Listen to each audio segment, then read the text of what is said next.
하나님을 만나면 변화가 일어나게 됩니다. 이 무당과 같은 이 발람이 하나님의 그 감동, 하나님의 은혜, 하나님을 통해서 이제 예언을 계속하게 되잖아요. 그러면서 오늘 1절에 보면 발람이 하나님의 말씀을 또 예언을 하면서 그의 삶이 좀 변화된 것을 보게 됩니다. 1절로 일단 한번 다시 한번 읽겠습니다. 시작. 발람이 자기가 이스라엘 축복하는 것을 여호와께서 선이 전과 같이 점수를 치지 아니하고 그의 낯을 광야로 향하여. 아멘. 발람이 자기가 이스라엘을 축복하는 것을 여호와께서 선히 여기심을 보았다. 그래서 전과 같이 점수를 쓰지 않고 광야로 낯을 향했다, 이렇게 말씀하고 있어요.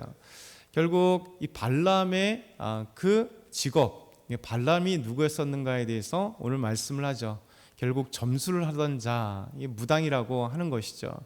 지금까지는 발람이 정확하게 발락에 의해서 좀 저주를 내려달라라고 얘기를 했지, 발람이 도대체 누구였는지는 아직까지는 나오지 않았어요. 근데 오늘 1절의 말씀에서 발람이 정확하게 그의 존재가 뭐냐, 그의 정체가 뭐냐, 이게 1절에 정확하게 나오는 거죠. 그러니까 하나님의 은혜를 입어서, 결국 발람은 여기에 온 목적은 이스라엘의 저주를 퍼붓기 위해서 발락에 의해서 고용된 자였습니다. 그런데 이 발람이 자기 스스로 할 수 없고, 왜냐하면 신탁을 받아서 이스라엘의 신에게 저주를 받아서 이스라엘에게 저주를 하고 싶었는데, 계속해서 하나님은 그에게 감동하시고 그에게 임하시고 해서 발람이 저주하고 싶었으나 하나님은 그에게 오히려 축복의 메시지를 전하게 하고 예언을 하게 하신 거죠. 그러면서 이 3번이나 그렇게 되면서 발람이 결국 깨닫게 된 거예요. 전에까지는 이제 자기가 이 점괘를 통해서, 점수를 통해서 결국 신과 함께하고 거짓 것들, 복채를 받고 그 복채받은 자에게 그냥 그런 것들을 해줬던 그런 사람이었습니다. 그런데 이제는 그가 전과 같이 점수를 쓰지 않았다. 이것이 하나님을 만난 사람들의 변화예요. 그렇다고 발람이 완전히 여호와 하나님 앞에 믿고 변화된 사람이 되었다라는 게 아닙니다. 그때만 잠시 발람의 사건을 통해서 발람에게 교훈을 받는 건 뭐냐면, 결국 이 자가 근본적으로 변하지 않는다는 것에 대해서 우리가 생각해 봐야 되는 것이죠. 어쨌든 간에 하나님께서 계속 그에게 여호와의 영이 임하시고 예언하게 하심으로 그가 하나님의 말씀 자체를 인하여서 이제 전에 쓰던 점수를 행하지 않았다는 것 자체가 놀라운 변화입니다. 그러니까 하나님은 믿는 사람이건 믿지 않는 사람이건 하나님의 구원 역사를 통해서 사용하세요. 그리고 하나님의 위대한 하나님의 계획 가운데 모든 것을 사용하시는 하나님이십니다. 두 번째는 발람이 여호와의 영이 임함으로 이제 예언을 하게 됩니다. 그 말씀이 이제 계속해서 3절 이후에 4절부터 쭉 9절까지 여호와의 말씀 임하심으로 예언을 하게 되는 내용입니다. 먼저 2절부터 3절 상반절을 보면, 눈을 들어 이스라엘이 그 지파대로 천막 친 것을 보는데 그때 여호와 영이 그의 임하신지라 그가 예언을 전하며 말하되. 그러니까 이스라엘의 진을 보고 있는 발람에게 신기하게도 여호와의 영이, 곧 성령님께서 발람, 이 무당, 점수를 깽하고 있는 그에게 임하였어요. 그러니까 하나님의 영이 임하면 하나님의 놀라운 예언을 하고 말씀을 전하는 자가 되는 거죠.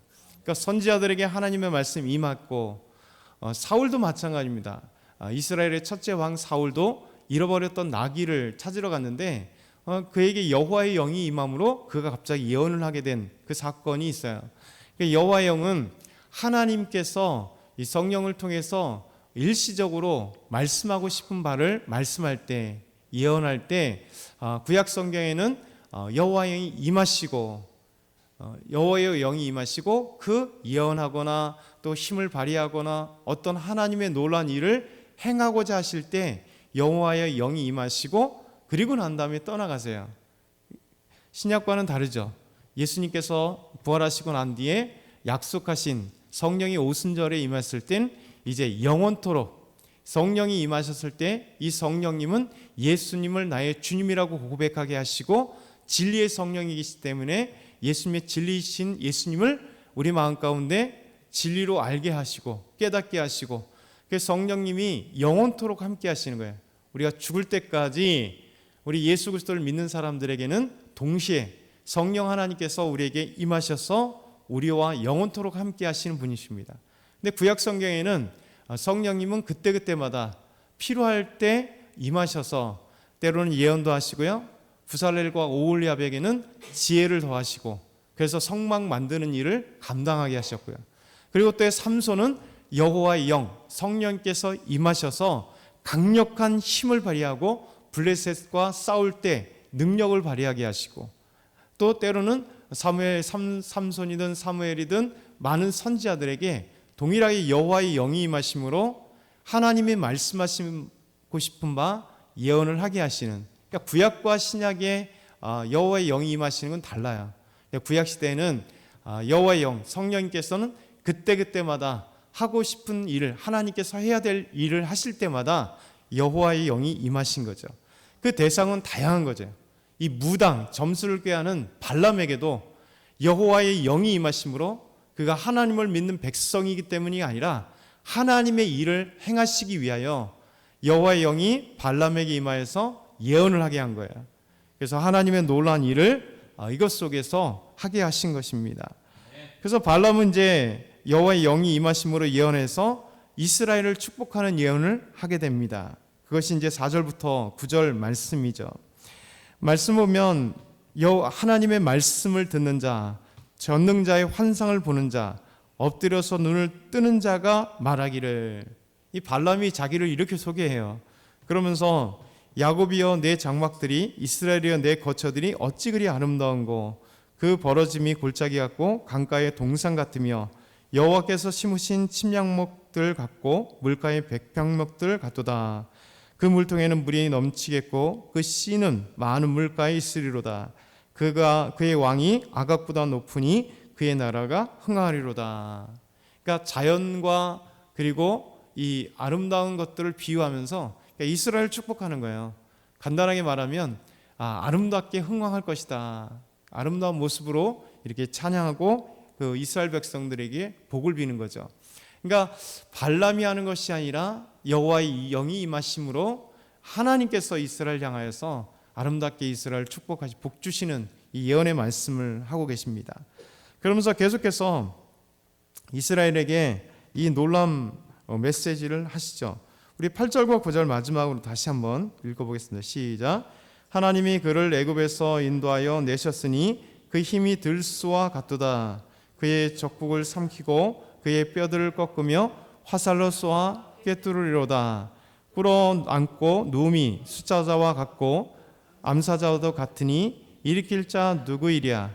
너를 축복하는 자마다 복을 받을 것이요 너를 저주하는 자마다 저주를 받을지로다. 아멘. 결국 하나님이 이스라엘 백성들을 애굽에서 인도하신 하나님이시다. 그의 힘이 얼마나 강대한지 어제와 동일하게 들소와도 같도다. 이게 비유적인 표현들이죠. 그래서 아름다운 이 들소, 사람들은 항상 소가 강력한 힘을 가지고 있기 때문에 고대 근동, 이스라엘 그 가나안 땅을 비롯한 이 고대 근동에서는 이집트, 메소포타미아 그 고대 근동, 가나안 땅에 있는 그 땅 자체에서 보게 되면 들소가 항상 소의 형상으로 나옵니다. 소의 형상. 그래서 이집트에도 들소가 또 여러 가지 은메네스를 비롯해서 여러 가지 들소, 이 황소가 신의 모습으로 등장을 해요. 그리고 가나안 땅에도 들소가 바알이 들소의 형상으로 만들어서 신으로 이렇게 숭배된 것도 있고, 메소포타미아도 들소가 신의 형상으로, 그래서 그 신들마다 들소로 표현되는 신들이 참 많았습니다. 그러니까 이 당시의 모습을 통해서 이 찬양하는 것은 이상하지 않는 거예요. 들소라 하면 우리는 들소가 하나님을 어떻게 들소와 비유를 해? 하나님 더 크신데? 이렇게 생각하지만 그 당시의 사람들이 툭 튀어나오는 것이, 비유하는 것이 들소, 그러니까 신을 들소와 같이. 그러니까 발람이 예언을 통해서도 하나님은 이 당시의 표현들을 하시는 거예요. 그러니까 종종 보게 되면, 성경을 보면 이상하다, 하나님이신데 왜 당시의 표현들을 하실까라고 할 수 있지만 뒤집어 생각해 보면 알아요.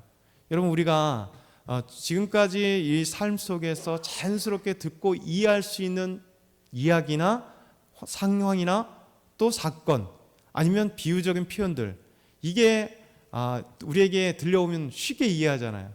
그러니까 하나님께서도 성경을 보게 되면 이스라엘이나 당시의 상황 속에 표현될 수 있는 이야기들을 참 많이 하세요. 그래서 이스라엘 백성들에게 아름다운 표현들을 통해서 우리에게 하시는 거죠.